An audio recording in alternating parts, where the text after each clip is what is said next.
સાથે જોડાયેલા સેવા પૂજ્ય મંત્રી કિશોરદાસજી બાપુ, સાથે આશ્રમથી પધારેલા મહારાજશ્રી, તેમજ વડોદથી પધારેલા જનાદાસજી મહારાજ, નામી અનામી સર્વ સંતો મહંતો, તેમજ આપ સર્વ ભાઈઓ બહેનો માતાઓ સર્વ ભક્તો, ખૂબ જ આનંદની વાત છે. આપણા સંતો મહંતો જે યજ્ઞ હોમ પ્રાણિકા જે છે એ એના માટે છે કે આપણે હિન્દુમાં એકતા આવે, આપણા બાળકોને સારા સંસ્કાર મળે. આજે તમારી સાથે જે બાળકો છે એ જોવે છે બધું તો યજ્ઞ થઈ રહ્યો છે, આહુતિ અપાઈ રહી છે. હકીકત દર મંગળવાર, ગુરુવાર કે શુક્રવાર જ્યારે પણ સમય મળે ત્યારે સંતોનું સાનિધ્ય જરૂરી છે. સત્ય કાંઈ પરેશાન થઈ શકે પણ પરાજિત નહીં થઈ શકે. એટલે પરમાત્મા તરફ જવાનો રસ્તો ભક્તિ ભાવ, યજ્ઞ હોમ, પ્રાર્થના, ધ્યાન વગેરે આપણા બાળકોને સારા સંસ્કાર મળે છે.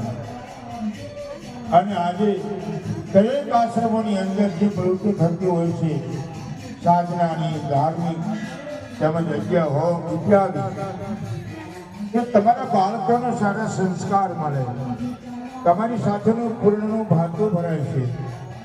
કલિકાલ યુગ કેવલ નામ આધારા, સમર સમર નર ભવ ઉત્તર પારા.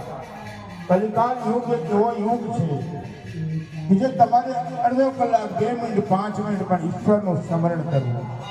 તમે જો સ્મરણ કરશો, તમારા બાળકો જોશે તો એનામાં સંસ્કાર આવશે. એટલે આજે હવન હોમ યજ્ઞ દરેક જગ્યા પર થવા જોઈએ. અને પૂજ્ય બાપુએ જરૂર કીધું કે બંગાળની પરિસ્થિતિ વિકળશે ન કરે નારાયણ. અમુક સમય અત્યારે વિધર્મી લોકો જે આપણા કાયદા અનુસાર જોઈએ તો બધા અમલ કરવા પડે, આપણા હિન્દુઓને, બીજા ધર્મના લોકોને નહીં. અને આના માટે જે કીધું છે ભાઈ પૂજ્ય બાપુએ, અને અમે પણ એ કહીએ છીએ કે જનસંખ્યા કાનૂન પસાર થાય તો આની અંદર ઘણો લાભ થાય. તમે જોઈ શકો છો આપણી પાસે 2 બાળકો છે, ગવર્મેન્ટનો લાભ આપણા 2 બાળકો માતા પિતાને મળે છે. ત્યારે બીજા ધર્મના જે લોકો છે ને 5, 10, 15 બાળકો છે એને ગવર્મેન્ટનો લાભ મળે છે. અને જ્યારે જનસંખ્યા કાનૂન પસાર થાય તો લાભો બંધ થઈ જાય. એ આપણા ધર્મની અંદર આપણી સંખ્યા ઓછી, એમની સંખ્યા વધારે છે. એટલે આપણા બાળકોને ધર્મ તરફ વાળવા જોઈએ અને ધર્મ જ આપણે બચાવી શકશે. જો એ લોકો પણ એક જ ધર્મની વાતો કરતા હોય છે.